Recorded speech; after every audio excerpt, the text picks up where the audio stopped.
So color is hands down one of the most important parts of, well, color photography. And yet it happens to be one of those things that so many photographers overlook every single time they come back in from the field. We will give all of the attention to things like exposure and contrast and highlights and shadows. Obviously, we're going to sharpen our images a bit, and we may give it just a little bit of saturation, but 9 times out of 10, that's usually all most photographers are doing right there. And that's a problem. That's a huge problem. You see, art is all about psychology, and there is so much psychology that's wrapped up in our perceptions of color itself. And so therefore, if we're going to actually shoot in color and say not black and white, for instance, then color needs to be one of those things that we give a critical amount of attention to when we're processing our images. So lucky for us, Lightroom and Photoshop both come with some very powerful tools to help us master the color in our images. So that is exactly what we're going to be working on today in this exclusive video for the Photographer's Journal. Let's call this a tale of two alligators, if you will. This is the same exact photograph. The only difference is one is exactly the way it was out of camera, and the other has had the color mastered in Lightroom. Which one do you think looks the most natural? Obviously, that's going to be the one on the left. The one on the right, the yellow one, almost looks like it has some sort of sepia-like filter that's been applied to it. And this is one of the limitations of our technology. We do not always record color exactly the way we're supposed to. You have to think our eyes have millions of years worth of evolution in being able to perceive color, and technically speaking, not everybody perceives color the same way anyways. And so when we're working with digital technology or even film technology, we don't always bring back the exact same colors that we saw in the field. And when it comes to greens, especially spring greens, this sort of stuff is just absolutely notorious for coming back a completely different hue than what it should be. And so what I want to do with this video, I want to show you how I went about mastering this color, turning this weird yellow vegetation, this weird yellow duckweed, into the spring green, the vibrant green hues that you see on the left. So I'm going to use Lightroom to show you how I master color, but the exact same thing can be done in Adobe Camera Raw, which is of course the raw editing software that comes along with Photoshop. So when it comes to working with color inside of Adobe's Lightroom, there's a couple different places that we can start to tweak this sort of stuff. And of course, most people are familiar with things like vibrance and saturation, or even the temperature and the tint right here. But when we want to really dive in and begin to tweak the color in an image and master the color of an image, we want to kind of step away from this sort of stuff that's found inside of the basic palette. And we want to move all the way down here below tonal curve to the HSL palette right here. That stands for hue, saturation, and luminance. This is where the magic happens when it comes to color. This is where we need to be working. Things that we do up here, they're applied across the board, globally, universally, whatever you want to call it. I can adjust the temperature, I can adjust the tint, of course, saturation, vibrance, but it affects all of the colors equally in exactly the same way. And I don't want to do that. I want to take full control over this image, and I want to take full control over how these colors are represented and how you perceive these colors. And so that's why I come down here to the HSL. And although this is oftentimes overlooked by many photographers, it's truly one of the most important parts of Lightroom right here. Let's look at how exactly we're going to adjust this to bring the green, the spring greens back into this duckweed here in my photograph. So as you can see, I'm in the Develop module right here, and I come back down to the HSL, the Hue, Saturation, and Luminance palette right here. And I'm going to come right down to the green slider. Now you can see on the green slider here that the more I move it to the left side, the yellower it gets, and the more I move it to the right side, actually the bluer or the more kind of turquoise I get. So let's just go ahead and grab this slider here and let me show you an example. So I'm going to move it towards the left to begin with, and you can see exactly what I'm talking about. And as we move it there, we actually get a more yellow color to the picture here. So this is all the way to the left here. Now let's move it all the way to the right. Now moving it to the right, you can see we actually bring green back into the picture, but it's still not right. There's too much orange and yellow and other colors that are going on here. So it's not so much the green slider that is going to affect things as much as it is the yellow slider itself. So let's go ahead and zero this guy back out again by just double clicking on it. And I'm going to grab the yellow slider this time, and we're going to slowly but surely take it towards the right, which is green essentially. And so watch as that green begins to come back into our picture here. So you can see by adjusting the hue or the shade of this color more towards the green side of its family, we bring back that beautiful green coloration that is supposed to be there in the duckweed to begin with. Now, once we've adjusted the yellow, you can see we can come down here and grab that green slider again, and let's just go ahead and start towing this over to the right-hand side, and we really start to make more of a vibrant color green out of everything by doing so. Right there, with two very small adjustments to these sliders, you can see tremendous changes in terms of how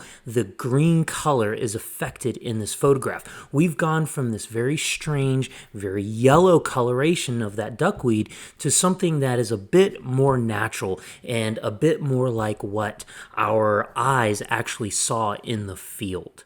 Okay, so now that we've adjusted the hue or the coloration of the duckweed itself, and we've turned it from that weird yellow back to what it should be, this kind of, beautiful spring green here, it's time to move on to the next part of the HSL palette, and that's saturation itself. So whereas adjusting the hue is literally changing the actual color itself, what saturation is doing is affecting or adjusting the intensity of that color. So we're going to come down here and we're going to grab a hold of the green slider, since of course that's ultimately what we're trying to affect now that we have turned the yellow duckweed back to green duckweed. And I'm going to grab this guy and I'm going to go ahead and bring it over to the right hand side, which is going to make the green more intense. But as I do so, you're going to see there's not as much of an effect as you think that there might be, especially bringing it all the way up to 100.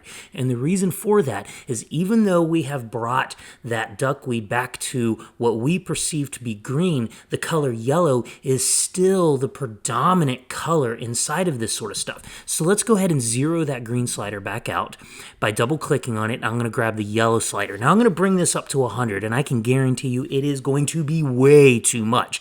But for the sake of argument, for the sake of this video, let's do it anyways, and you can see exactly what happens. So as I grab that guy and I start to bring it all the way over to the right-hand side, there we go. It's like some sort of nuclear toxic sludge, basically. Obviously, that green is way too intense. So what we got to do, we're going to back that down a little bit here until we find something that is a bit more of a natural coloration. Now, of course, depending upon how your monitor is actually calibrated, and please, for the love of God, tell me you're actually calibrating your monitor on a regular basis, this green may look a little bit more intense for one person versus another. It also might be a little bit more green or a little bit more yellow from one screen to another. I mean, that's the nuances of working with digital technology here.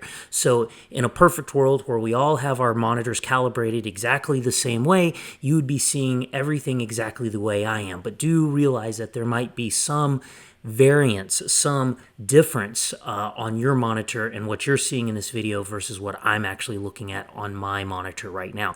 But as you can see, by bringing that saturation of the yellow back down to, let's say about 35 or so, that kind of creates more of a natural look. It's more intense than what we were looking at, of course, but it's not quite as nuclear as what we had when we brought it all the way up to 100%. Now that we have adjusted the yellow, now we can go back down to the green slider. We'll grab this guy and we'll start bringing that over to the right as well. And that's going to just kind of fine tune. So it's very, very, very similar to what we were doing with the hue sliders, in that the majority of the change was coming out of the yellow, and then we were kind of fine tuning the green slider to kind of perfect everything. We're doing the exact same thing with the saturation. But again, remember, the big difference is whereas hue is literally changing the color itself, saturation is only changing the intensity of that color. And this is very important. I use hue, saturation, and luminance, all three of these options when it comes comes to adjusting the colors in my photographs. So this is step 2, saturation. First, we affect the color itself. We adjust the hue. Second, we adjust the intensity of that color by adjusting the saturation sliders. Last but not least here is luminance. This is going to affect the brightness of the color, or maybe I should say the brightness or the darkness of the color. So to do another recap for everybody, hue affects the actual color itself. It literally changes the color you're working with. Saturation changes the intensity of the color, and luminance changes the brightness or the darkness of the color. So let's again jump back over here to our sliders, and again, just like the hue and just like the saturation, I'm going to start out with the green slider here, and we're going to do so first and foremost by dragging it to the right hand side to a brighter luminance to see what it does. So as we take it over here, you're going to see that the green in this picture becomes brighter and brighter and brighter. Now let's take it the other way, and we're going to take it down to a darker color here, and you're going to see that what it does is, well, it darkens down the color. So again, yellow actually is affecting this particular image more so than the green channel. So what we're going to do, we're going to double click that guy again, we're going to zero it out, and instead this time I'm going to drag the yellow slider to the darker end of the scale here to see what happens here. And as you can see, very similar to the green, it gets really, really dark and it gets really, really weird. However, if we back this off, what you're going to start to see here, let's just start over again. If we start to bring it down from 0, what you're going to start to see is that some of those brighter areas, maybe even what you would call the spectral highlights off of those colors, are starting to dampen down and starting to become a little bit richer in color because we're darkening them. This is just like a polarizing filter, or more specifically, a circular polarizing filter. So there are all sorts of plugins out there on the market today that have options to add some sort of faux circular polarizing effect to your image.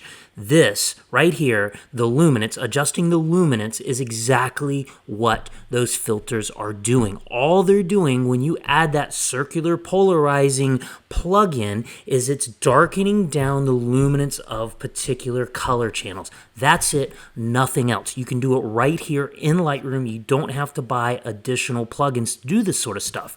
So you can see I've brought down the yellow just a bit, I've brought down the green just a bit, and what that has done is it's taken out some of the brighter areas of these yellow and green channels essentially, and given it a look as if we had used a circular polarizing filter on this image. All right, so now that we've gone through all of the different options in the HSL palette, let's go ahead and do a before and after so that way you can see what we started with and what we ended up with here. So again, in the Develop module up here, I'm going to come down and I'm just going to hit the double Y here to do a side-by-side comparison, and voila, there you have it. Before and after. Yellow, green, strange, weird, sepia, and alligator sticking its head up through duckweed. Totally natural, normal, exactly what we would expect the colors to be. This is how we master the color of a photograph. Now, but I got a problem here. Now that I actually have these two photographs side by side like this, the before and after, I'm kind of starting to think that the green in the mastered photograph here is just a little bit too much. Now, of course, I don't want it to be as yellow as the first one, by no means. That's absolutely not correct. However, the green is starting to look a little bit too intense, a little bit too saturated. And so I think what I'm actually going to do here is I actually want to bring a little bit of that yellow back into the image. And so to do that, I can actually continue to keep it right here in the before and after, if you will. But I'm just going to come over here to my hue sliders again, and I'm going to grab that yellow and I'm going to start bringing that down a little bit just to see if that doesn't add a little bit more of a natural look to this. In the process, I'm also going to bring up the green, believe it or not, because I think what that's going to do is it's actually going to give me a little bit more variation in the colors, which is going to be just a touch more natural looking than that kind of just blanket, vibrant nuclear green that I was seeing here compared to the yellow photograph to the next. And so there you go. I adjusted the yellow and green a little bit, making the green a little bit more turquoise and making the yellow itself a little bit more orange. And that brought back what I feel is a more natural look to this photograph. And so that's really, really important, I think. You know, don't go through all of these steps and come to the end and say, okay, bam, that's it, I'm done. Make sure you bring up a before and after comparison, because a lot of times what you'll find once you start actually getting into and tweaking all of these different things in the color of a photograph is you can very quickly go a little bit too far. You can get a little too saturated. You can adjust the color a little too much. You can get things a little too dark or a little too bright. And once you start getting that momentum as you're moving through these things, sometimes it takes actually looking back at that original photograph to kind of put the brakes on and allow yourself to see that you need to back things off and you need to tweak things a little bit. So this is important. Once you've finished going through the hue, saturation, and luminance, start back over again at the hue, just like this. Bring up a before and after comparison and start tweaking and adjusting. So that way you can really get in there and kind of fine tune these sort of things. Remember, color is absolutely critically important to color photography. And again, with all of the psychology that's built up around color itself, I personally think it's worth that little bit of extra time and effort to go back in and make a second run of these things and fine tune all of these sliders and fine tune all of these adjustments. Not every photograph needs this same sort of intensive color mastering, of course. However, most photographs do need some of this. And so it's important that when you come back in from the field and you begin to upload and edit through your images, you actually take the time and sit down and really truly consider the colors of your photographs. Because quite often you'll find that you can really take your images to a whole nother level by coming in and mastering the same sort of stuff. When I say stop, don't move.